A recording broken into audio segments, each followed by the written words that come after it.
This is Doug DeMuro, and today I am going to talk about why I am done buying cars. I am not buying any more cars. That's right. I'm saying it. I'm done buying cars. No, but really, I am gonna stop for a while, and today I'm going to explain why.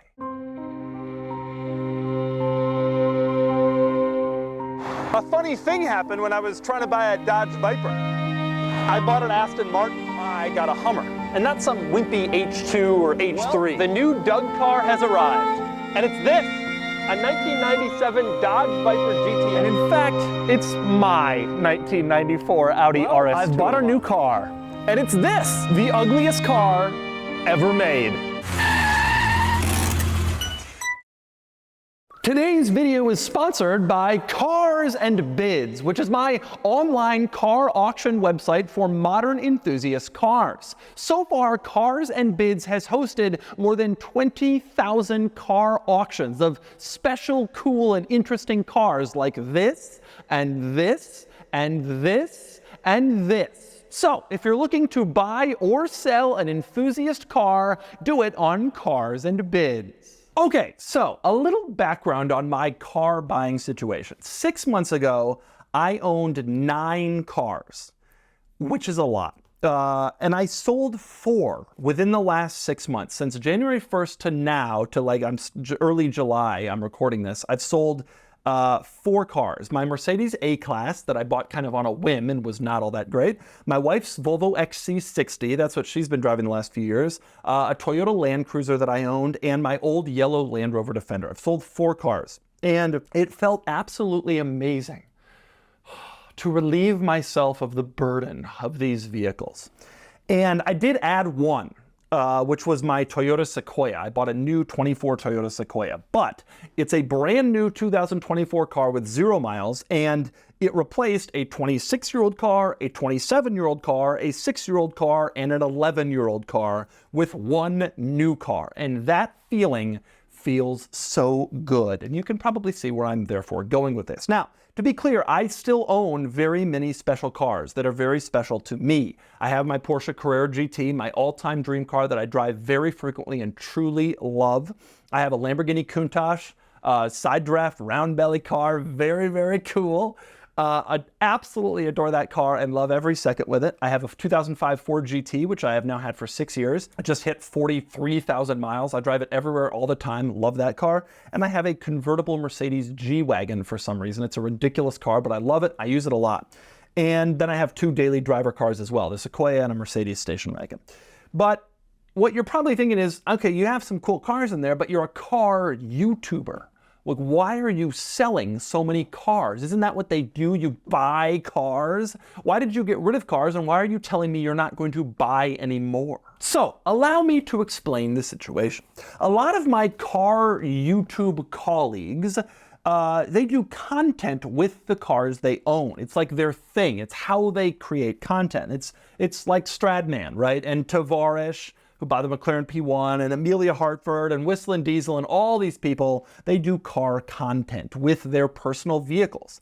But I don't, mostly. I review cars, right? I review new cars, I review used cars, old cars, cars that are about to come out, prototypes, all that stuff. I review kind of a different car every twice a week, essentially. And they're mostly other people's cars, because I review 120 cars a year, and I can't own that many cars.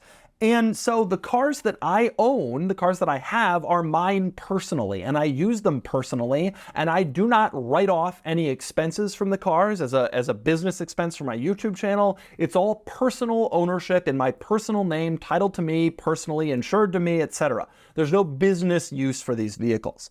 They're cars that I just want to own. And the situation I'm currently faced with is I don't want any more. I just don't. So there's a few reasons for this, why I don't want to expand my automotive empire. Number one, and this is the biggest, I want to be happy with what I have. I have accumulated a pretty special group of cars, especially my big 3, the Countach, the Ford GT, and the Carrera GT, which I think each represent a very, very special part of the automotive world. The Countach is probably the craziest looking supercar ever. The Carrera GT is probably the best driving supercar ever, and frankly, I think the Ford GT is the most usable supercar ever, and it's amazing to combine those three things together.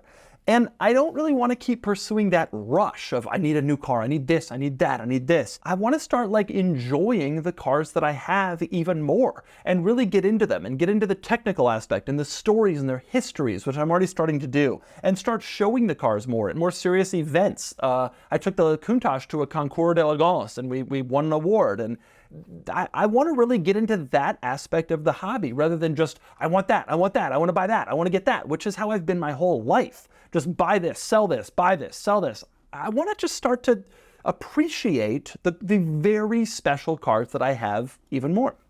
But it's not just that. Number two reason why I really want to just kind of stop buying cars is, frankly, I got a lot going on in my life. I just had a baby with my wife. He's 7 months old, and I also have a son who's 3 years old. And so there's two kids under 3. I'm doing a big addition to my house right now, which is a big construction project. And if you've ever managed a big construction project, you know that there's a lot. And I've hired a fantastic company that's doing an amazing job, but it's still like work and it's thought and it's cost, right? There's a lot of financial cost to this. And running cars and bids, I'm still day-to-day involved in running cars and bids and in running my YouTube channel. And I own 2 homes that are both over 100 years old, 3,000 miles apart. And there's just a lot. It's a lot of work. And I don't really need to be adding more to it, especially more vehicles that are also going to be time consuming and difficult. And that kind of leads us to the number 3 thing, which is, in addition to having a lot on my plate right now, it's a lot of work to own special cars. I think there's a lot of people out there who watch car YouTubers who think, oh, these guys have money, they can just handle anything, it doesn't matter, they just pay someone to do it. I mean, that's not my experience. I don't have employees who can just like do stuff for me. There's actually a lot of work that goes into owning many cars. And when I had 9 cars, that really hit me. Like when you think about the registration renewals that come due, the license plates, and making sure you have titles and getting titles and insurance and maintenance and repairs and sending the cars off to the right mechanics, etc. And if you want your cars to stay in excellent shape, which I do, it is hard to do, and it gets harder the more special your car is. So with a beater car that I bought on Craigslist, I can just kind of screw around with it, and if it breaks or if I bump into something or if I don't care about it for a while, whatever. With a Carrera GT, you can't do that. It always kind of has to be maintained really well, in really nice shape, make sure everything is pretty perfect. That's a major goal every time you have the car. And you have to be very careful with it all the time, and you have to maintain it at the right places and do the right things and always hit the right maintenance schedule, because you'll be dinged when you go to sell the car if you don't. And also because it's a very high stress, high performance, high tolerance car, you have to be very careful, you know, that you do things by the book and do them correctly. And also, it's just harder to find mechanics, honestly. Like, well, then you have a Carrera GT and a Countach and a Ford GT, you can't just take them to the shade tree mechanic down the street. You can't really just call up the Lamborghini dealership, Porsche dealership, and say, hey, will you work on my car? In a lot of cases, they don't even want to touch this stuff. And so you have to find the right people who do the right work, and it's a lot of mental energy to get into that level. So, you know, there's the component of me wanting to be happy with what I have, but there's also the component of I've got a lot going on in my life, and also the cars take a lot. And so adding more cars means more time spent. But it's not just that. The other thing I've started to realize, and I'm sad about this to a degree, but I've really started to realize it, is I no longer get the enjoyment from cheap, stupid cars that I once did. I've owned 37 cars, something like that, 38. A lot of the cars I bought early in my world, when I was in my late teens, 20s, even early 30s, were cheap, stupid cars. And they were fun, like fun beaters. You buy on Craigslist, they're fun, like $8,000 car. I bought an E36 M3 for $8,000. I had a Land Cruiser, an 80 series Land Cruiser I bought for $3,000. Like beater cars that were just fun to kind of screw around with. But now that I'm in the phase of my life where I have kids, and where I've got a lot going on, the concept of having a crappy beater car that doesn't have safety equipment, that I'm not sure will get me where I want to go, it just doesn't have the same appeal that it did when I was 22. It's just not there. And so I bought, my last best example of this was I bought this Mercedes A-Class. I imported it from Europe. I brought it over here. I drove it for a while, and it was just boring and stupid and a total waste of my money and time. And my money and time at this stage of my life are harder to come by. The financial situation maybe not, but it's not necessarily where I want to direct my money anymore in this world of daycare and preschool and house renovations. Time is the bigger deal. I don't want to be spending my time on some beater car when I have my kids who I really enjoy spending time with. Some people say they do like spending time with their family. They really don't. I really do. I love spending time with my family. And so devoting that time to repairing and dealing with stupid cars, it really only makes sense to me if the car is really special. That's how it, like, I can justify it for a Countach because I think it's so cool and iconic. A Mercedes A-Class or a $3,000 Land Cruiser or some of the other trash that I bought over the years, it doesn't really feel that way. Like it does, that's not kind of how it goes. And so that's a big factor as well. So I've mentioned some of this piecemeal before in other videos, but I've never done a dedicated video to it. But I've noticed that when I talk about this, people always get angry. They always get upset. And I think it's because young people dream of, hey, if I had millions of dollars, I would get a giant garage with 50 cars and I would live in it and all I would have is my cars and it'd be cool. And honestly, I dreamed of that too when I was a kid. When I was a kid, if I had known that I'd have the money that I have now, I'd be like, oh my God, you can have all these cars. And I would try to explain to my young self, yeah, but no, I have a family and I have a house. No, you can have cars, get more cars. That's what I would think. But when you're young, that's what you think, but your priorities change. And I know I'm going to be roasted for this video in the comments by a lot of these people who are so excited about, oh, you should buy this, and you should buy that, and why would you stop? And there's no reason, how could you possibly ever get tired of Craigslist used cars, But I also know that a lot of the people who are going to be saying that are 19-year-old kids who are so excited and they never want to sell anything. And as a guy who's approaching 40 and realizing what all that means with kids and houses and a lot of other stuff going on, I want to focus more on what I really want. And so what I really want is a small sliver of really special cars and, family stuff and a lot of other things that aren't necessarily related to those special cars. And I got to be honest, when I see guys now who have garages that are 20, 30, 40 cars, all I think to myself is, I don't want any part of that. Like, that's cool. It's cool to walk around it, see it all. I don't want any part of it. Obviously, an exception is made if you're in like Jay Leno's situation where you have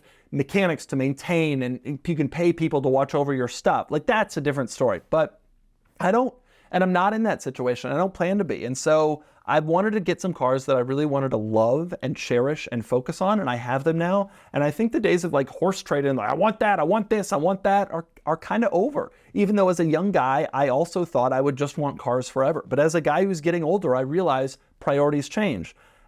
And yours probably will too, believe it or not. So I am not buying any more cars. And I'm pretty serious about this now. I've said this over the years to my friends and they all make fun of me. In fact, at one point I had a bet going with some friends that I wouldn't buy a car in whatever year it was, and I lost. I was certain that I wouldn't, and I didn't, and I did buy a car. But this time I'm pretty serious about it. And it's interesting because a few cars that I really want have actually come up for sale in one way or another in the last few months.